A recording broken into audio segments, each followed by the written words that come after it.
네, 반갑습니다. 4.0 시대의 과학 콘서트 사과콘 과학탐험가 문경수입니다. 네, 그리고 그 옆에 있는 이 친구는 인공지능 로봇 마이봇인데요. 마이봇, 시청자 여러분께 인사해 주시겠어요? 안녕하세요. 사과콘 MC 마이봇입니다. 오늘 두 번째 만남입니다. 오늘도 여러분과 더욱 친해지고 싶습니다. 자, 일단 그 세트 분위기를 보시면 거의 SF 영화 속의 촬영장 분위기입니다. 자, 마이봇, 오늘의 주제가 뭐죠? 오늘의 주제는 인공지능 기능을 수행하는 하드웨어입니다. 로봇과 자율주행 자동차에 대한 내용입니다. 네, 고맙습니다, 마이봇. 별 말씀을요. 저도 기대를 하고 있는 강의입니다. 네, 그 사과콘 지난 첫 번째 시간의 주제는 인공지능이었는데요. 그 오늘 두 번째 시간의 주제는 바로 인공지능의 실행자들입니다. 자, 인공지능이 소프트웨어라면 인공지능의 명령을 직접 수행하는 이런 로봇과 자율주행 자동차 같은 첨단 하드웨어들이 바로 우리 생활 가까이 와 있는데요. 사과콘 두 번째 시간, 오늘도 기대가 많이 됩니다. 제 친구들이 나와서 저도 기대가 됩니다.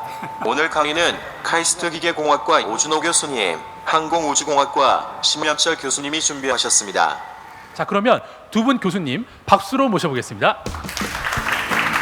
네, 반갑습니다. 네, 안녕하세요. 안녕하세요. 네, 반갑습니다. 네, 마이봇이 여기 왔군요. 네, 많이 네. 자, 지금 마이봇이 오늘 그 두 분 교수님을 소개해 주셨는데 그 여러분은 어떤 분의 강의를 먼저 듣고 싶으세요? 그 사과콘은 방청객 여러분이 직접 강연 순서를 정할 수가 있습니다. 먼저 간단하게 어떤 내용인지 살짝 들어본 다음에 여러분이 직접 선택하시면 됩니다. 요즘 그 강의 평가가 중요하죠. 네, 알겠습니다. 그 강의 평가는 예고보다도 보통 결과로서 보는 것이기 때문에 아마 실제로 한번 해봐야 될 것 같습니다. 네, 그렇죠. 시 교수님 먼저 말씀하시죠. 예, 그럼 빨리 하겠습니다. 예.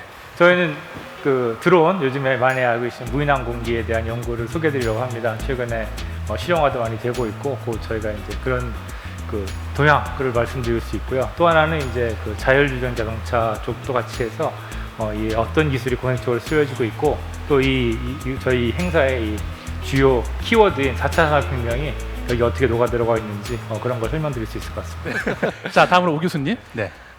우리가 로봇은 영화에서도 보고 TV에서도 보는데 사실 진짜 로봇을 만져보거나 진짜 로봇이 그 안에 어떤 기술이 있는지 그런 걸 접할 기회는 많이 있는 것 같지 않습니다.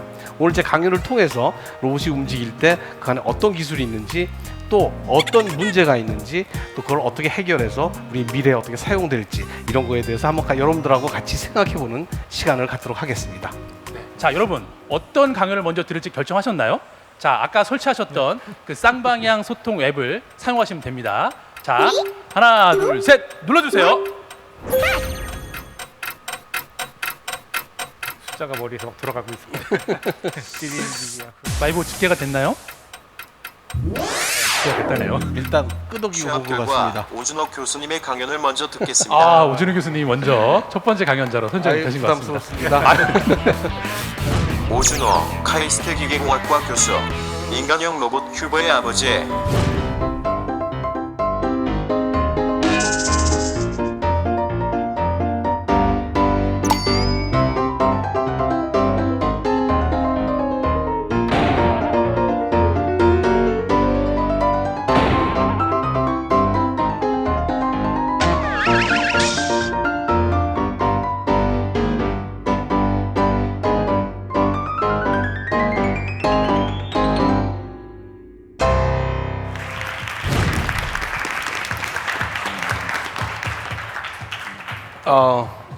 여러분들이 지금 지나가는 영상을 보셨는데 어떻게 보면 저것이 로봇에 가지고 있는 현실의 일부가 아닌가 하는 생각을 하면서 오늘 로봇 기술과 미래라는 제목으로 여러분들과 얘기를 나누고 싶습니다.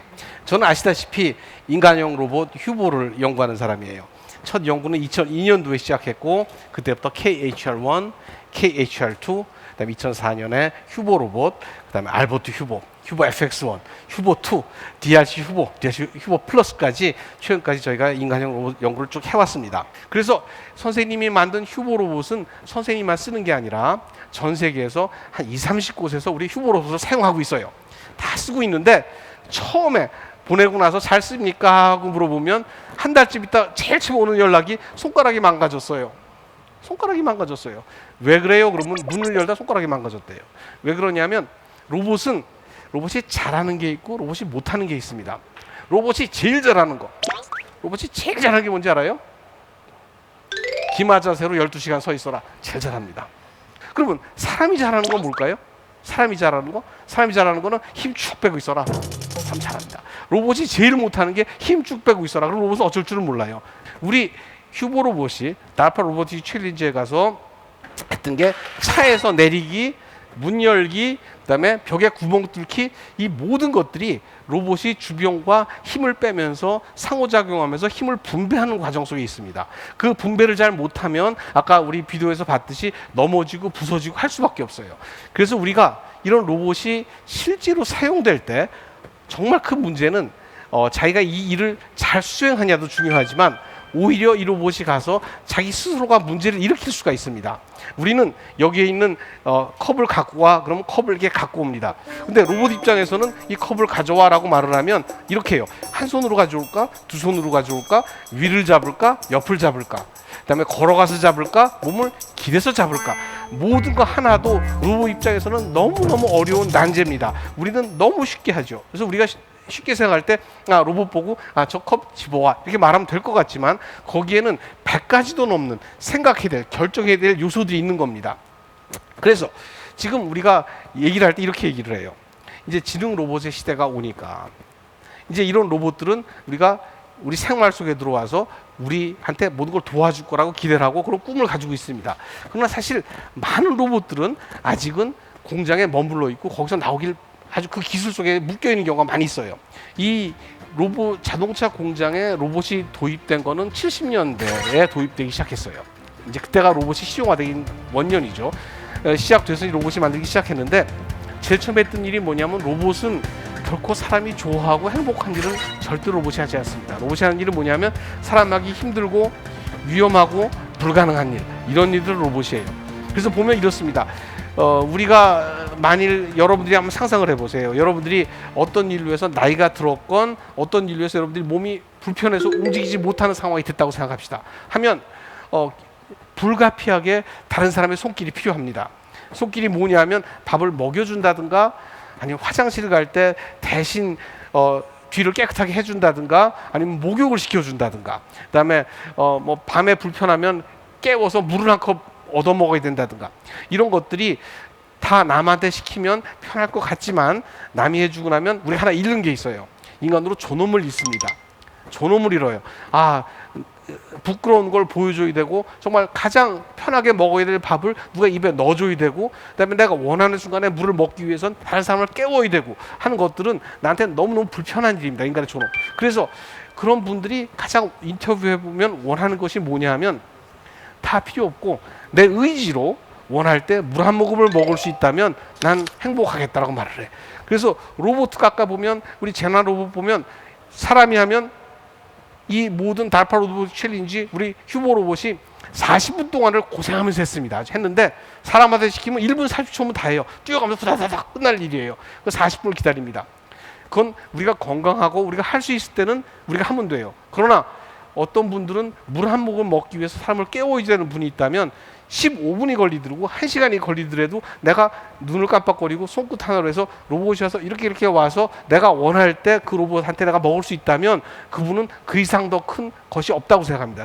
이런 로봇이 그럼 기술적으로 얼마큼 서로 뛰어나고 어떤 것은 기술적으로 좀 간단한가 살펴보면 가로축에는 얼만큼 이것이 기계적으로 복잡하고 첨단 기술이 쓰였나는 걸 가로축에 적어놨습니다.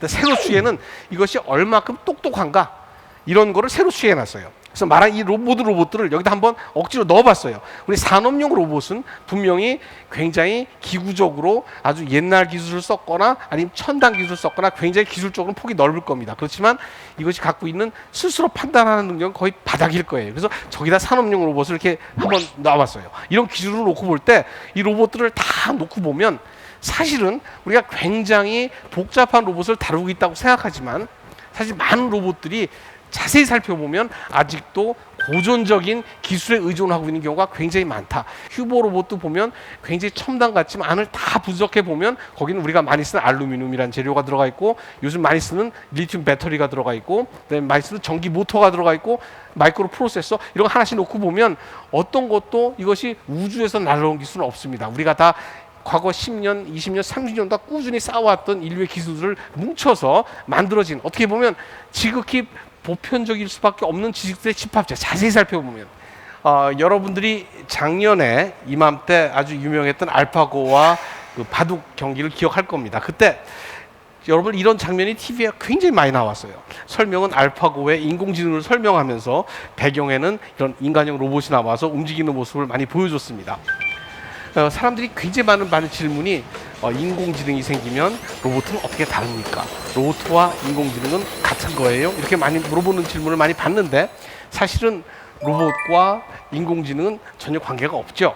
우리 인공지능을 로봇에 넣을 수도 있고 안 넣을 수도 있고 그래서 로봇과 인공지능은 서로 도와주는 관계다라는 생각을 합니다. 그리고 요즘 로봇이 굉장히 인공지능이 발전했다고 말을 하고 있지만 냉정하게 안을 살펴보면 요새 딥러닝이라고 말하지만 그것이 어떤 객관적인 자료 이런 조건들이 막 주어지고 나면 아 이렇구나라고 추론하는 것들은 굉장히 뛰어납니다. 그걸 우리가 클래시파이어라고 그러는데 분류 운전을 하는데 아 이건 길이고 이건 사람이고 이건 옆차고 이건 앞차고 구별해내는 것들 이런 능력들은 굉장히 좋아요. 객관적인 자료. 그러나 주관적인 판단 이게 따뜻하니? 라고 물어볼 때 따뜻하다는 거는 내 기분에 따라 결정되는 문제예요. 그거를 자료로 객관화시켜 갖고 이런 조건이 되면 그 27.3도가 높으면 미지근하고 따뜻한 거고 거기다가 약간의 오늘 기호 뭐 습도를 다 감안해서 이렇게 해서 이건 뭐다라고 이렇게 했을 때 그렇게 말해서 아 따뜻하군요 말하는 거는 우리가 따뜻하고 말하는 거하고 하늘하고 땅 차이입니다. 완전히 다른 거죠.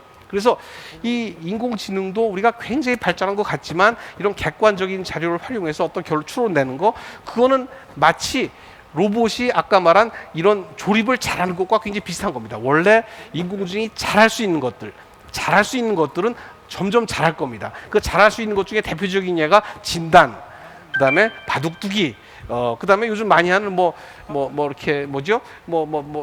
판결한다고 그러나요? 그다음에 이런 재판 같은 것도 잘할 수 있고 잘하는 것들이 굉장히 많습니다. 그런 거는 점점 더 잘할 거예요. 그렇지만 우리가 기다려도 생각처럼 좀 더디게 되는 부분들이 있을 거라고 생각합니다. 그래서 로봇도 마찬가지예요. 로봇들도 보면 잘하는 건 점점 더 잘할 겁니다. 힘쓰고 반복된 일을 잘하고 그다음에 뭐 어디 가서 정해진 일 갔다 오고 이런 일을 점점 더 잘할 겁니다. 그렇지만 사람하고 상호작용하고 미묘한 일을 하는 거는 우리가 좀 더 기다려 봐야 될 거라고 생각을 해요.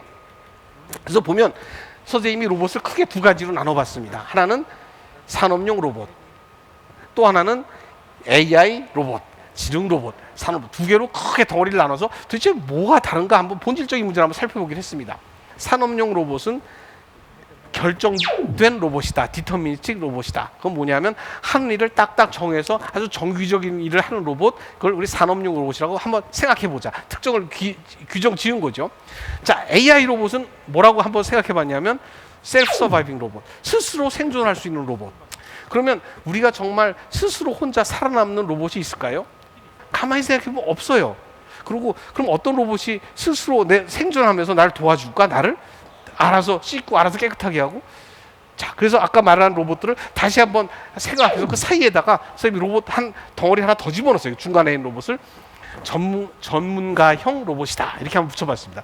오퍼레이터가 조종하는 로봇, 조종자가 있는 로봇. 자, 그걸 우리가 전문가형 로봇이다. 조종자라는 거는 전문가입니다. 그게 의사 선생님일 수도 있고 드론 오퍼레이터일 수도 있고 자동차는 자동차 운전자일 수도 있고 뭔가 라이선스가 있는 혹은 그것을 사용할 줄 아는 사람이 조종하는 로봇. 그거를 우리가 전문가의 로봇. 이라고 정의를 해봅시다. 자, 그러면 이제 그 다음이 문제예요. 이게 무슨 일을 하느냐? 살펴보면 자, 이 로봇은 일단 이런 자연 환경에 노출이 됩니다. 저런 로봇은 공장에 있는 게 아니에요. 노출되는데 노출되면 주변 환경이 있습니다. 산도 있고 바닥도 있고 골목길도 다 있습니다. 이 로봇은 거기에서 스스로 자기가 생존할 줄 알아야 됩니다. 부딪히면 안 돼요. 드론이 날아가는데 자기가 장치가 있어갖고 나무는 피해가야 되고 바닥하고 높이도 유지해야 되고 이런 기능들이 있어야 돼요. 그래서 주변 환경과는 완전한 물리적인 상호작용할 수 있는 능력이 있어야 된다. 자, 두 번째, 우리 환경에는 두 가지가 있습니다. 로봇에서 볼 때는 하나는 물리적인 환경, 또 하나의 굉장히 어려운 환경, 사람입니다. 사람. 이 사람이란 걸 어떻게 대해야 되느냐, 그 로봇이. 환경은 오케이, 자기가 충돌 안 하고 잘 비켜가면 되겠는데 사람을 어떻게 다뤄야겠느냐. 아직은 untrained public, 그 로봇을 전혀 모르고 이해 못하는 일반인들한테는 절대로 상호작용하면 너무 위험해집니다. 상호작용 안 해요. 여러분들이 드론이 피자를 배달하러 왔어요. 그러면 피자를 갖다 맞네 그러고 피자 이렇게 뺏으려고 그러면 큰일 납니다. 드론이 놓고 가면 그걸 내가 집어오는 거예요. 여러분들 어디 가갖고 커피 나르는 로봇이 있다 그러는데 커피 와서 커피잔 뺏으면 큰일 납니다. 떨어뜨려요. 틀림없이. 커피를 들고 와서 잔 들고 서 있으면 내가 들거나 아니면 책상에 놓으면 그걸 가져가는 형태를 가져가게 됩니다. 대부분의 것이 다 그래요. 그래서 현실에 있어서는 여기 선생님이 가로축에는 모빌리티라는 말을 썼고 세로축에는 인텔리전트라는 말을 썼어요. AI라는 말을 썼는데 현실에 있어서는 아주 동작 빠르고 힘세고 강한 것들한테는 절대로 자율성을 주지 않습니다. 너 시킨 대로만 해라. 거꾸로 전혀 스스로 행동할 수 있는 능력이 없는 경우에 대해서는 마음대로 자율성을 준다. 네 마음대로 판단해라. 예를 들면 여기 어떤 모니터 카메라가 있어갖고 길에서 마음 나쁜 사람을 골라내는 카메라가 있어요. 그럼 막 골라내요. 맞으면 좋고 틀리면 할 수 없는 거죠. 뭐 어떻게 그거 딱 알아맞추겠어요. 그런데 거기다가 잘 맞추네. 그럼 오케이. 여기다 따기를 딱 한 대 때리는 로봇을 갖다 놓고 마음에 안 들면 한 대씩 때려라. 그럼 큰 문제가 생기는 거예요. 그럼 야 그럼 뭐 어떻게 할 거야. 그렇게 그래서 이 판단이 어떤 결과를 행위로 옮길 때는 굉장히 조심해야 됩니다. 그래서 우리가 많은 경우에 우려하기를 야 우리 교수님 휴보 만드는데 저거 잘못하면 킬러 로봇 되는 거 아니야? 저 큰일 나는 거 아니야? 라고 말하지만 사실은 로봇 연구자들이 제일 조심하는 것이 이것이 나가서 자기가 정해진 일 이외에 자율성을 발휘해서 하는 일을 굉장히 조심합니다. 그래서 지금 요즘 이제 인공지능 세대, 로봇 시대라고 오는데 거기서 우리가 결국은 로봇과 또 인공지능과 같이 살 수밖에 없어요. 그럼 어떻게 같이 공존할 것이냐? 공존한 유일한 방법은 로봇은 로봇답게 다루고 사람은 사람답고 인공지능은 인공지능답고 사람은 사람다워야 돼요. 근데 제대로 된 인공지능을 쓰기 위해서는 인공지능의 노예가 되는 것이 아니라 그걸 분석해서 어떤 결과가 나오면 그걸 내가 주관적으로 판단하고 평가하고 의미를 부여해서 내가 주체적인 행동을 하는 거죠. 그래서 그렇게 하기 위해서는 뭘 알아야 되냐면 이 인공지능 혹은 이런 대화하는 이런 장치가 있다면 이것이 어떻게 작동하는지 원리를 알고 이해하고 그게 어떤 스토리가 뒤에 있는지 알아야 이것이 나오는 결과를 신뢰할 수 있을지 없을지 어떤 과정을 알고 있어야 내가 그거를 주관적으로 받아들일지 말지를 판단할 수 있는 겁니다. 로봇도 마찬가지예요. 이 로봇을 제대로 사용할 때 자율차도 제대로 사용할 때 안전하게 쓸지 있지 자율차니까 틀어놓고 낮잠 자고 딴 데 갔다 오면 분명히 사고 날 가능성이 있는 겁니다. 그래서 이것이 갖고 있는 성능과 제한점을 정확히 이해하고 내가 하기 힘든 부분은 로봇한테 AI한테 그리고 그것이 못하는 부분 내가 의미를 가져야 될 부분들은 내가 할 때 정말 로봇과 인공지능과 공존하고 여러분들이 가장 거기서 승리하면서 여러분들의 삶의 질을 높일 수 있는 그런 방향이 되지 않나 그렇게 생각하면서 오늘 강의 마치도록 하겠습니다. 감사합니다.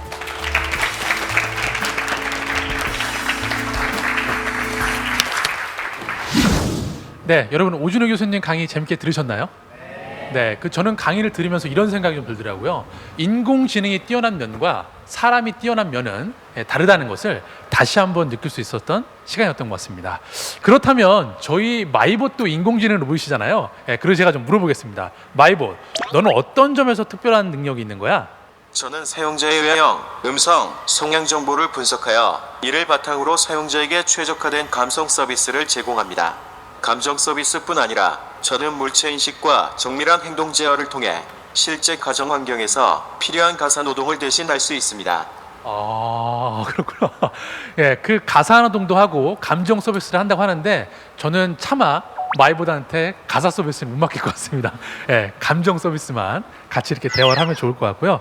자, 보시는 것처럼 그 사람과 인공지능은 서로 보완적인 존재입니다. 그 마이봇과 제가 이렇게 사이좋게 사회를 보는 것처럼 말이죠. 자, 그럼 다음 강의를 좀 들어보겠는데요. 자, 마이봇 교수님을 소개해 주시죠. 심여철 카이스트 로봇공학 미래자동차학제 전공교수, 항공우주학과 부교수, 지능형 무인기 국방특화연구실장, 세상 모든 것을 스스로 움직이게 하는데 관심이 많고 이를 위해 연구하는 분입니다.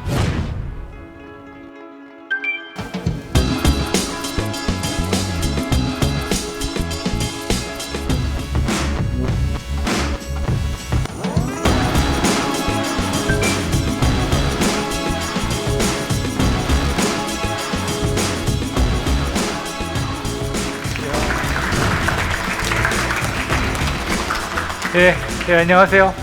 반갑습니다. 저는 심현철 교수입니다. 여기 보여드린 이 그림, 자동차랑 비행기가 같이 놓여져 있는데요. 이게 딱 그 제 마인드 맵이 아닌가 싶습니다. 자동차하고 항공기, 그리고 또 그 외에 스스로 움직이는 물체들에 대해서 관심이 참 많습니다. 그 다음에 이 원양 화물선 이런 것들도 이제 사람이 안 탈 수가 있다는 겁니다. 그래서 배가 스스로 움직일 수 있기 때문에 배가 혼자서 쭉 가면은 이제 상대방 이렇게 되면 이제 해적이 이 배를 납포하려고 딱 올라탔는데 사람이 없어요. 그러면 해적들이 이거를 해킹을 해야 됩니다. 근데 아직까지는 그런 그 고수준의 해적들이 없겠죠. 그때는 또 이제 또 그런 또 이제 노트북 총 대신 노트북 컴퓨터 옆에 있긴 해적들이 나타날지 모르겠습니다만 아직은 없으니까. 특히나 요즘에 또 이 오늘 프로그램의 그 사과권, 사과 4차 산업혁명 아니겠습니까? 이 4차 산업혁명이라는 개념을 처음 주창한 그 스위스에 있는 그 재단인 세계경제포럼에서는 이 로봇 기술의 7가지의 큰 기술을 나열했습니다. 여기 화면에 보이시는데 그 중에 이제 그 핵심지 기술 중에 하나가 오토노머스 트랜스포테이션, 그러니까 자율 교통수단에 대해서 한 꼭지를 집어서 적시하고 있습니다. 거기에 들어가는 또 가장 진보된 기술이 드론과 자율주행차죠. 그래서 제가 어떻게 하다 보니 그 2가지를 다 하고 있습니다. 저도 이제 이쪽 연구를 많이 했고, 저도 박사과정 할 때 그 미국에서 했던 그 드론 경진대가 있었는데요.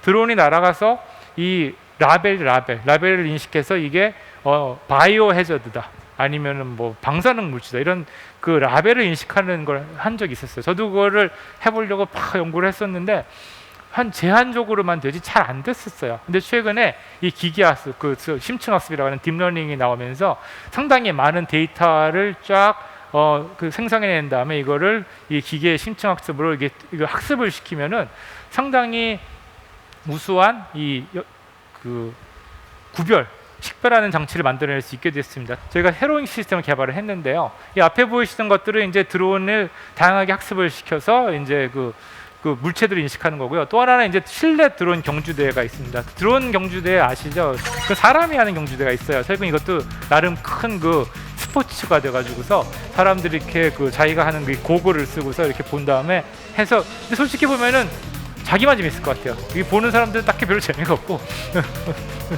그런 특성이 좀 없지 않아 있는데, 저는 그걸 보면서 그것도 좋은 스포츠인데, 이거는 드론은 원래 혼자 날기 위한 장치이기 때문에 스스로 나는 장치가 그걸 스스로 피해야지, 그거를 사람이 그 눈으로 보고서 빨리 이 반사신경을 이용해서 지어하는 게 나름 의미는 있겠지만, 저 같은 학자들이 볼 때는 그렇게 하지 말고 그거를 자동으로 해보자 해서 생각하고 있는 찰나에 마침 성균관대 그 어느 교수님과 같이 제가 힘을 합쳐가지고서 이 드론 대회를 만들었습니다. 작년에 대회를 만들어가지고 제가 했는데요. 여기 보이시는 이 약간 오렌지 색깔이 나는 이 게이트를 통과하는 걸 했었는데, 제가 그때는 색깔로 했었어요. 색깔로 하니까 잘 인식이 안 돼가지고, 그럼 이렇게 하지 말고 우리가 좀 다르게 해가지고서 여기 보시는 그 인공지능, 그 기계학습을 이용해서 이 게이트를 학습시켜서 가보자 했더니 너무너무 잘 되는 거예요. 그래서 제가 너무 잘 돼가지고 오늘 이 자리에 제가 여러분들 앞에서 시연을 한번 해볼까 하고 가져 나왔습니다. 우리 학생들이 열심히 준비해서, 이게 마술을 보시면 이렇게 멋진 조수들이 딱 이렇게 해서 이렇게 시선을 끕니다. 그래서 딱 이게 좀 큰 감이, 이게 대회 스펙이라 가지고 이걸 들고 왔어요. 저도 네. 여러분들 실험실은 그 안전이 중요합니다. 네. 안전을 생활화합시다. 네. 저기 학생이 이제 기본적으로 시동을 걸어서 올려놓으면요, 조동을 안 합니다. 제가 이렇게 움직이면 얘가 이렇게 따라와요. 자, 보시죠.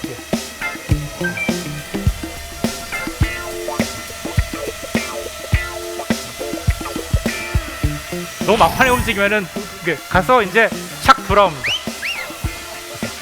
그래서 인식을 하면 제가 이걸 왔다 갔다 하면 이렇게 따라오죠. 네.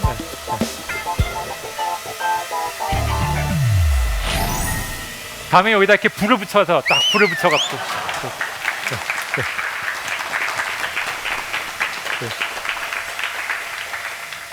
또 하나는 이제 지상발전 수단입니다. 제가 이 자율주행차 연구도 하게 된 이유는 제 경력 중에 자동차 회사 경력도 있기도 하고요. 또 하나는 그 항공우주공학과 교수로서 자율주행차를 연구하면 혹시 나중에 그 탐사 로봇에 참여할 수 있지 않을까. 여러분들 그 화성에 가 있는 큐리오시티 로봇 같은 게 얼마나 멋있습니까? 먼 화성에 가서 뭐 달에 가서 호스로 동작하는 이런 걸 개발하고 싶었는데요. 그거 이슈도 중요하긴 하겠지만 제가 고등학교 때 봤던 그 여러분 모르겠다 아시겠지만 80년대에 나오는 그 미드를 보시면은 키트 빨리 왔다 하면서 오면은 빨리 옵니다 키트가. 그래서 제가 타고 가는데 제가 그 꿈을 실현했어요. 2년 전에. 키트 빨리 와. 말은 못 알아들었지만 여기 딱 하니까 저희 학생이 쫙 그렇게 열심히 개발한 우리 차가 쫙 오는 겁니다. 그래서 드디어 결은 이루어진다 이런 생각을 했었습니다. 그래서 보시면은 자율주행에 이제 세 가지가 있는데 인지, 판단, 제어 같이 로봇이 갖고 있는 세 개의 중요한 기능을 수행을 해야 됩니다. 그래서 저는 약간 이제 인지 기능을 좀 세분화했는데 인식, 센서들이 굉장히 중요해요. 어떤 센서를 쓰냐가 굉장히 중요하고 그 센서를 이용해서 어떻게 인식하냐 굉장히 중요하고 그 다음에 제어 부분, 그 차량을 가게 하려면 핸들을 돌리고 브레이크 가속 페달을 밟아서 가게 하고 그 다음에 이제 판단 기술, 고차원의 판단을 해야 됩니다. 여러분 이렇게 운전하시는데 앞에 고성능 스포츠가 끼어들었다 그러면 어떻게 해야죠? 멀리 떼고 가야죠. 받으면 돈 많이 들어가니까. 그래서 이제 4로 시작한 차가 끼어들면 이렇게 이거 근데 이렇게 앞에 차가 이렇게 낡은 차다 그러면 왠지 좀 이렇게 못 갈 것 같고 저희가 이런 식의 단순한 그런 운동학적인 것들, 동력학적인 것만 보고서 차가 속도가 얼마냐, 크기가 얼마냐 뿐만이 아니라 그 차가 갖고 있는 그 사회적 의미까지 뽑아냅니다. 그래서 거기에 맞춰서 운전을 하죠. 왠지 앞차는 못 갈 것 같아. 그럼 딱 추월을 합니다. 그런 식의 저희가 감을 갖게 되는데 여러분 딱 보시면 어떤 느낌이 듭니까? 딱 보시면 벌써 우린 다 계산이 나오죠. 노란 선이 이렇게 있으니까 난 오른쪽으로 가고 사람이 뛰고 개가 오는데 개가 갑자기 달려들지 모르니까 멀리 천천히 갑시다. 이런 식의 저희는 벌써 계산을 쫙 뽑아내는데 자율주행차가 딱 볼 때는 샥 긁은 다음에 저기에 있는 레이저 스캐너 같다면 레이저 점 무더기 20개, 점 무더기 10개, 포인트 클라우드 얘기하는 겁니다. 그 다음에 모르겠는 빨간색 표지판 하나 뭐 이런 식으로 되기 때문에 굉장히 다른 형태의 결과가 나타납니다. 이런 거를 많이 하려면 결국 뭘 해야 되냐? 컴퓨팅, 계산을 많이 해야 되는데 계산을 많이 빨리 하려면은 컴퓨터가 좋아야죠. 그런 컴퓨터를 만들어내는 회사들이 생겼습니다. 뭐 엔비디아 이런 회사들이 그 드라이브 PX2라고 여기 보시는 이 차도 그 컴퓨터 한 대 갖고 있는데 이 컴퓨터는 일반적인 노트북의 200배의 컴퓨팅을 갖고 있습니다. 근데 그것도 모자라요. 그것 갖추어서도 어느 정도 자율주행을 하겠지만 완전 자율주행을 하기에는 여전히 모자란 문제들이 있습니다. 그래서 이제 결국 이거는 이렇게 쭉 올라간 거 보면은 전자기술이 발달했기 때문이에요. 그래서 자동차가 전자를 만나면은 자율주행 자동차, 항공기가 전자를 만나면은 이제 스스로 드론 이렇게 되는 것 같습니다. 그다음에 이제 자율주행차를 만드는데 이 구글, 우리나라 또 네이버가 자율주행차를 개발하고 있는데 소프트웨어 회사가 왜 자율주행차 기술을 개발할까? 여러 가지 이슈가 있습니다. 그 구글 같으면은 저는 구글이 어떻게 할지 모르지만 이런 서비스 만들 수 있을 것 같아요. 제가 자율주행차를 타고 있는데 갑자기 앞에 스크린이 땅 뜨면서 요 앞에 백화점이 지금 세일을 하는데 거기 가시면은 내가 반값으로 대드리겠다 그러면 시간 남는데 띡 하면 이제 차값 50% 세일 딱 하고 가서 쇼핑을 합니다. 이런 식으로 그런 로케이션 베이스드로 해서 서비스를 할 수 있으면은 이 자율주행 소프트웨어를 개발하는 값을 빼겠죠. 실제로 구글은 저희가 검색할 돈 내나요? 제가 구글 멤버십을 사가지고서 건당 100원 그런 게 할 때로 아니고 그냥 무한정을 합니다. 딴 데서 돈을 벌죠. 그렇기 때문에 자율주행 소프트웨어도 개발하면은 그런 식으로 돈을 벌 것이다. 그런 얘기를 많이 하고 있고요. 최근에 희한한 게 나왔어요. 이 엔드-투-엔드 러닝이라고 그래가지고 최근에 있는 알파 제로가 어떻게 바둑을 배웠냐면은 바둑판만 보고서 너 이겼다, 너 졌다만 가르쳐줬거든요. 그와 굉장히 유사한 방식으로 카메라 데이터만 보여주고서 차가 일로 가면은 너 박았다. 일로 가면 잘 가네. 이런 식으로 계속 학습을 시키면은 차가 혼자 가는 거예요. 이건 되게 희한한 방식이죠. 이거는 프로그램을 짤 필요가 없어요. 학습 데이터만 열심히 해가지고서 아주 최소한의 프로그램을 한 다음에 열심히 학습을 시키면 차가 혼자 갈 수 있는 이런 엔드-투-엔드 드라이빙이라는 기술이 나왔습니다. 이게 작년에 나왔어요. 이 바닥은요 1년이 멀다고 바뀝니다. 그래서 이제 최소한 저희가 이제 시뮬레이션을 해야 되는데 왜냐하면 차를 계속 박을 수가 없잖아요. 그렇기 때문에 계속 박을 수가 없기 때문에 각종 시뮬레이션을 이용해서 저희 실험실에서도 이런 소프트웨어를 이용해서 직접 소프트웨어를 만들어서 열심히 시뮬레이션을 해가지고서 학습이 어느 정도 되면은 이걸 끌고 나와서 주행을 시켜봅니다. 예, 저희가 이제 지난달이죠. 지난달에 그 장관님 오셔가지고 저희가 이제 테스트를 하기 위해서 이 학습을 시킨 차를 가지고 이제 실험을 했습니다. 그래서 이 학생이 이러고 있죠. 굉장히 불안해서. 왜냐하면 차가 0.1초면 어디 가버려요. 그렇기 때문에 이러고 딱 있습니다. 그래서 탁 잡는. 다들 학생들이 이렇게 딱 손가락을 이렇게 어차하면은 뭘 누를 준비를 하고 있는 거죠. 그래서 저희 학생들 참 열심히 하고 있고요. 힘듭니다. 이 운전을 개발하는 게 실제 도로에 나가서 연습해야 되고, 그래도 차에 에어컨 나오는데 다행히. 근데 이 배기가스가 들어요. 배기가스가. 그래서 학생들이 이거 오래 하면은 우리 저희 학생들이 IQ가 좀 떨어진다는 그런 컴플레인 할 때가 있습니다. 천천히 갑니다. 이렇게 되면 이제 뒷차가 오면서 저 사람 도대체 뭐냐, 왜 이렇게 안 가냐, 그런 얘기가 나와서 저희가 뒤에다가 전광판을 달았어요. 자율주행 중임, 알아서 피하삼 하면서 이제 위험. 그래서 이렇게 저희가 이제 차를 개발했습니다. 굉장히 저 차들이 빠르게 잘 가죠. 자, 그러면 이제 자율주행 이렇게 나왔는데 미래에 어디로 갈 거냐? 이제 고자율성 개인 운송장치가 나올 것이다. 여러분들이 차를 굳이 살 필요가 없고 그냥 카시어링. 제가 이제 집에 갈다 그러면 이제 여러분들 집에 가신다 그러면은 이제 키트 빨려가 아니라 이제 자율주행차 와주세요 하면은 제 위치를 시계가 아니까 그냥 보내면 차가 쭉 옵니다. 타고 집에 가면은 요즘에 우리나라 아파트들이 거의 모든 아파트들이 주차장이 난립니다. 차들이 주차할 데가 없는데 걱정할 필요가 없고 그냥 난 내려서 올라가면 되고 차는 알아서 다음 대로 갑니다. 이제 마지막으로 말씀드린 건 이제 차와 비행기가 만났을 때 무슨 일이 생기느냐. 그래서 이게 60년대에 나온 미국의 제슨스라는 그 미래의 가족을 연구한 건데 여긴 당연히 플라잉 카가 나옵니다. 왼쪽에도 플라잉 카예요. 사실 차를 날리는 건 쉬워요. 근데 이게 똑똑한 일이 아닌 것이 차는 무겁고 비행기는 가벼워야 되고 이걸 두 개를 붙이면은 잘 안 날겠죠. 그런 일이 생깁니다. 그래서 이제 근데 이 개념을 만화에서 했으면은 사람들이 그런가 보다 했을 텐데 에어버스 아시죠? 에어버스. 어떤 사람의 개인 유닛을 만들어서 이 유닛이 차도 되고 비행기도 되게도 해보자까지 이런 얘기가 나와가지고 이 개념이 그렇게까지 이상한 개념이 아니다라는 생각이 퍼졌습니다. 여기 정말 자율주행차를 타시는 분들이 운전할 줄 모르는 분들이 자동차를 타는 것 같이 항공기 타시는 분들도 자기가 조종을 못하지만 앉아가지고서 누르면은 어디든지 가는 겁니다. 그런 기술이 나와야 되고, 근데 그건 그렇게 솔직히 어렵진 않아요. 두 번째는 뭐냐면 그런 기술 당연히 나와야 될 뿐만이 아니라 이게 사회적으로 이게 법제화가 되어야 되는데 저도 그 국제민항공기구에 가서 활동을 하지만 아직까지 플라잉카에 대한 그 고려는 거의 없어요. 하지만 기술이 없는 것과 제도가 없는 건 다르죠. 기술은 개발을 못하면은 그걸로 끝이지만 제도는 만들면 되기 때문에 안전만 하면, 지금도 외국에는 도심에 헬리콥터들이 들어옵니다. 안전하니까. 그래서 이런 플라잉 카들도 안전하면은 들어오겠죠. 그래서 앞으로 비행, 주행, 이 자율 기술 다 제가 하나씩 이렇게 연구해보는 기술인데 이 모든 것들이 결합된다면은 비행, 자율 비행 차량이 나오지 않을까. 그게 우리의 미래의 삶을 크게 바꿀 수 있지 않을까라고 저만 생각하는 것이 아니라 세계의 앞을 내다보시는 분들이 현재적으로 연구를 하고 계십니다. 그래서 에어버스라든가 우버라든가 독일에 있는 릴리움, 이항 이런 회사들이 열심히 개발을 하고 있습니다. 그래서 앞으로 이게 미래가 될 것 같습니다. 장시간 들어주셔서 감사드리고요. 예, 고맙습니다. 예.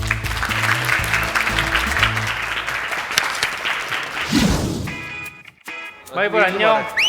너 다시 피곤하겠다. 말씀해 주세요. 피곤하지 마이볼. 마이볼 피곤하지. 왜요? 혼났어요? 아 내가 피곤하다고. 마이볼 녹화 두 다시 번째인데 말씀해 주세요. 녹화 두 번째인데 재밌니? 상관하죠. 먹는 거예요? 먹는 거네 진짜? 먹어도 되는 거예요? 죽이는 건 아니야. 진짜로?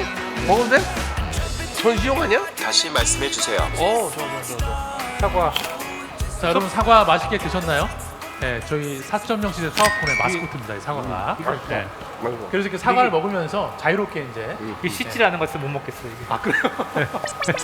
내가 다 먹었는데 그 얘기하면 어떡해. 아 이게 안 씻은 것 같아. 자, 마이봇. 마이봇은 강연을 들으면서 가장 중요하게 생각했던 키워드가 뭐예요? 인공지능에 대한 인간의 기대라고 생각합니다. 공부를 아주 진짜 학습하는 인공지능 로봇인 것 같은 생각이 듭니다. 자, 이번에는 아까 예고해드렸던 것처럼 여러분의 궁금증을 직접 해결하는 시간, 바로 토크 배틀입니다. 자, 그러면 어떤 질문들이 나왔는지 모니터를 좀 보겠습니다. 네, 지금 벌써 많은 질문들이 올라오고 있는데 로봇이 결코 수행할 수 없다고 판단되는 일이 있나요? 또 인명피해 관련된 상황에서 인공지능이 어떻게 판단을 하나요? 네, 4375님이 질문해 주셨는데, 로봇이 인간을 대체하고 세상을 지배하는 공상과학 영화를 보면 어떤 생각이 드시나요? 혹시 이 질문 해주신 분은 어떤 분이시죠? 네, 몇 년 전부터 이제 로봇을 소재로 한 영화를 굉장히 쉽게 접할 수 있는데 특히 이제 로봇이 인간이 하는 일을 대체하고 또 이제 그것을 넘어서 세상을 지배하는 내용을 다룬 영화를 굉장히 많이 봤었는데 이제 그런 공상과학 영화를 보면은 교수님들은 어떤 생각이 드시는지 궁금했습니다. 로봇을 연구하시는 오 예, 교수님께서. 재미있는 질문인데 사실은 전 굉장히 공상과학 영화를 좋아하고 즐겼던 사람입니다. 근데 사실 최근 한 10년, 5년 전부터 공상과학 영화에 대한 어떻게 보면 꼭 흥미를 잃어버렸다고 저는 생각을 해요. 오히려 그 이유 중에 하나가 지나치게 로봇이라든가 이런 것이 제 입장에서 볼 땐 비현실적으로 그려지고 너무 허구화되는 경향이 있다고 봅니다. 그거는 경우에 따라서는 과학이라든가 기술의 연장선이 아니라 단순히 사람의 흥미를 자극하고 어떻게 보면 삶이 갖고 있는 본능적인 두려움을 더 과장시키는 쪽으로 하는 현상이 아닌가 그렇게 보여져서 오히려 흥미를 잃게 되는 그런 결과를 있는 것 같아요. 인공지능의 한계는 아직은 이것이 계산에 의한 결과, 그다음에 학습이라는 것도 계산에 의한 결과지. 우리가 인공지능을 표현할 때 얘가 이런 결과를 도출했다고 말하지. 사람은 어떤 걸 얘기할 때 생각해서 말을 했다고 말합니다. 그리고 생각이란 주체, 다시 말해서 I라는 거, 내 생각에는 이라고 말하지만 알파고는 내 생각엔 이수가 좋다는 말을 하질 않아요.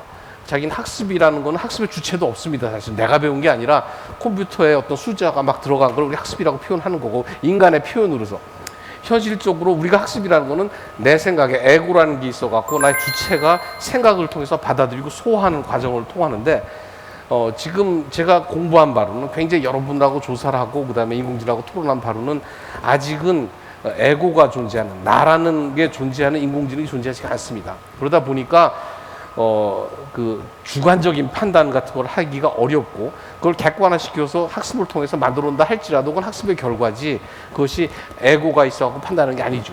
에고가 있어야 어느 날 갑자기 자동차가 난 오늘 일하기 싫어 라는 생각을 하겠죠. 에고가 있어야 어느 날 갑자기 알파고가 인간을 지배해야지 이제 내가 왜 바둑만 두고 있어 라고 생각할 텐데 그런 생각할 수 있는 근거를 가진 소프트웨어도 없고 시도조차도 못하고 할 아이디어도 없다고 제가 알고 있습니다. 근데 요즘에 그 아직까지는 자아가 없지만 그 미래에 이제 그런 유사한 게 발생할 수도 있다고 본다면 그때는 상당히 흥미로운 일이 생길 수도 있다고 봅니다. 그 어떤 영화를 좋아하냐고 그러셨는데 그 저는 그 2001년 오디세이, 스페이스 오디세이 그 영화를 보면은 그 로봇이 특별하게 뭐 자아가 있어서기보다는 인간이 자기의 미션을 위협하는 존재가 된다. 그런 판단하에서 인간을 제거하려고 들어가는데 그 상황이 그 약간 좀 그 상황을 그 묘하게 연상시키는 사건이 작년에 있었어요. 그 마이크로소프트에서 챗봇을 만들었는데 얘는 생각 없이 하는 얘기인데 어떤 그 학습자들이 윤리적이지 않은 그 정보를 학습을 시켜가지고 인간을 그러니까 굉장히 인종차별적인 발언도 하고 성차별적인 발언도 하고 근데 이 소프트웨어가 실행권이 없으니까 텍스트를 날리는 걸로 끝났지만 이 챗봇이 실행권이 있다면 어떻게 됐을까 하면 상당히 좀 끔찍한 얘기죠. 그러면 이제 로봇 학자들이 얘기하는 게 AI 학자들이 얘기하는 게 여기다가 그러면 윤리를 넣어야 되는 거 아니냐 얘기를 하는데 이게 말은 간단한데 간단하지 않은 게 여기 있는 분들조차도 다 동일한 윤리관을 갖고 있지가 않아요. 그렇죠. 네, 그래서 조금 뭐 그래도 같은 한국화에 사시는 분들은 대동소이한 이거는 갖고 있겠지만 이게 국가 간, 종교 간이 돼버리면 정말 다릅니다. 그래서 여기에 대한 논의가 실제로 그 UN 쪽에서 이루어지고 있습니다. UN에서 그 자율 살상 무기를 만들지 말아야 된다. 거기서 말하는 자율은 현재로서는 자율뿐만 아니라 이제 앞으로 인공지능도 포함을 할 텐데. 그래서 포괄적으로 네. 그렇게 되는 것들은 AI의 잘못이 아니라 그 AI를 프로그램한 사람의 의도로서 발생하는 것이고 그래서 그런 불완전한 AI에 대해서는 실행권을 주지 않는다는 것이 아까 강연에 있었던 모빌리티와 오토노미의 서로 관계. 그래서 그 완벽하지 않은 AI나 어떤 자율성에 대한 거에 대해서는 절대로 시행권을 주지 않습니다. 보통 가장 많은 오류가 생기는 것이 우리 컴퓨터도 마찬가지지만 로봇도 마찬가지, 드론도 마찬가지일 겁니다. 난 의도를 갖고 짰지만 절대로 의도대로 움직여주지 않는다는 얘기죠. 그 안에 인간이 만든 수많은 오류가 많아서 그런 것들이 생길 때 이 복잡계가 되면서 생긴 오류가 더 문제가 되는 거지 AI 자체가 문제가 되거나 하진 않는다고 봅니다. 만약 그 생긴다면 고의로 생겼다면 의도가 있는 사람이 만든 것이고 의도가 없었다면 에라죠. 버기죠. 버기 걸 만드는 것이고 지금 우리가 사이버 사회에서 발생하는 모든 문제는 본질적으로 AI의 문제가 아니라 그 모든 의도와 그다음에 거기 생긴 인간의 오류로부터 생긴 문제가 대부분이라고 생각합니다. 제 생각에는 오류로. 마이봇한테 한번 네. 물어봐서 저희를 지배하고 싶으냐면 물어보면 좋을 것 같아요. 아니, 마이봇, 너도 인공지능 로봇인데 혹시 인류를 지배하고 싶니? 생각할 시간을 아니요. 주죠. 함께하고 싶어요. 다행입니다. 네, 어떻게 좀 답변이 되셨나요? 네, 그럼 다른 질문 또 한번 들어보겠는데요.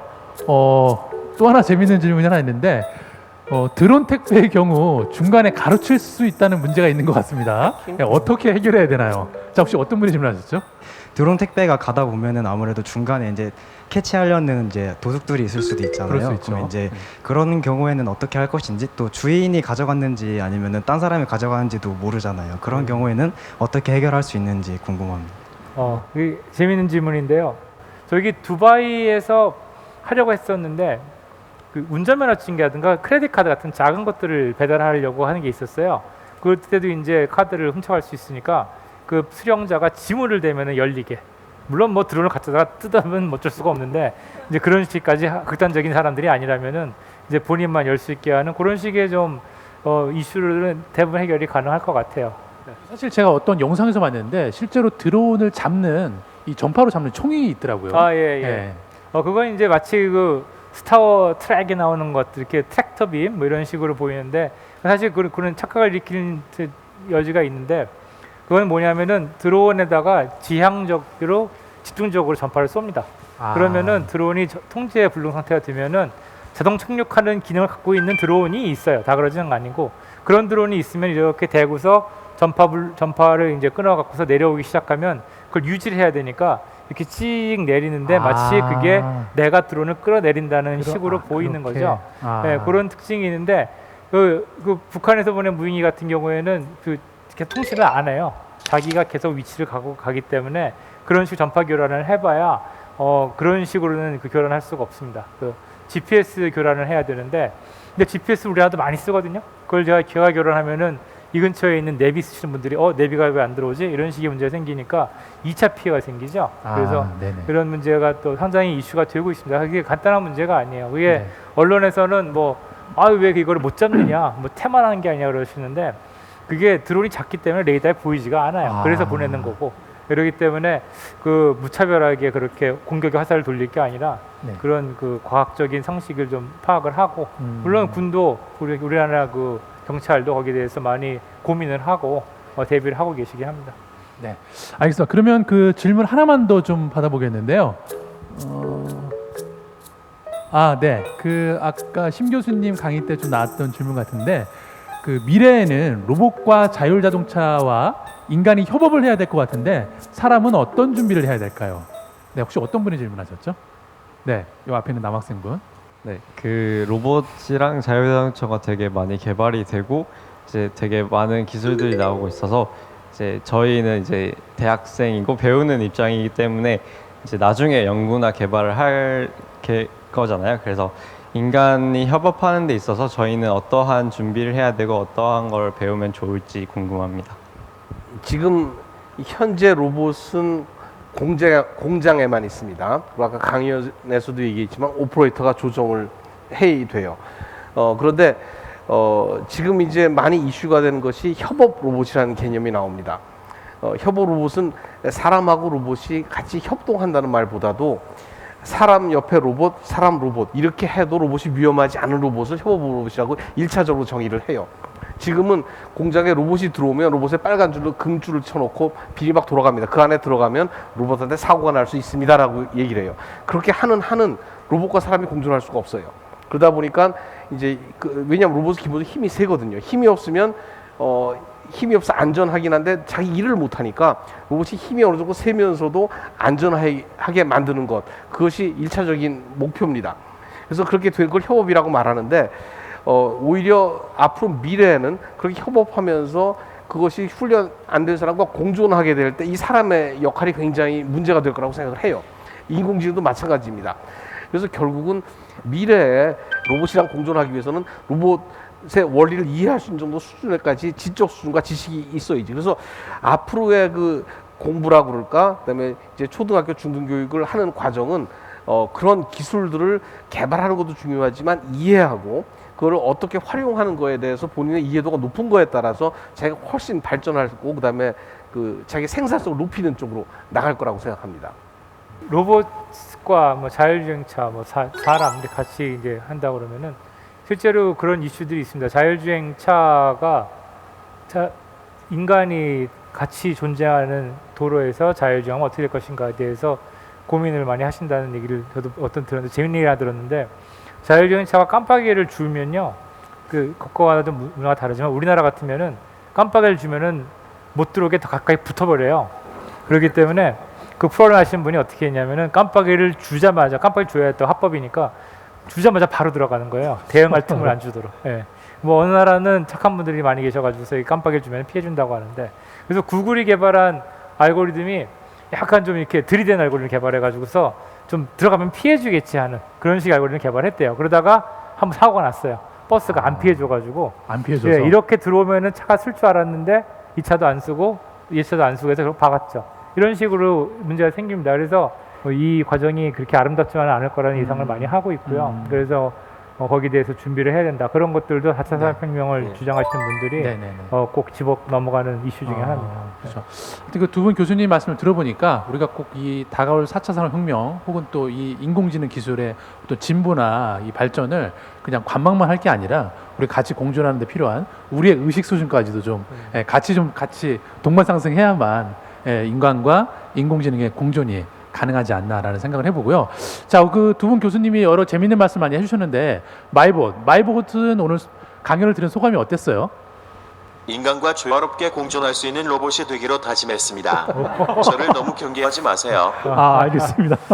네. 교과서를 굉장히 굉장히 많이 모험가반 교과서를 굉장히 얼굴이 모험가반. 벌써 굉장히 모범생 같이 생겼어요. 아주 그 정직해 보이고 공부를 많이 하는 로봇입니다. 아주 전혀 옆으로 그 삐딱한 대답을 안 할 것 같은 그런 모범생 얼굴을 하고 그렇죠. 있습니다. 네. 약간 김대식 교수님 닮았는데. 닮았어요?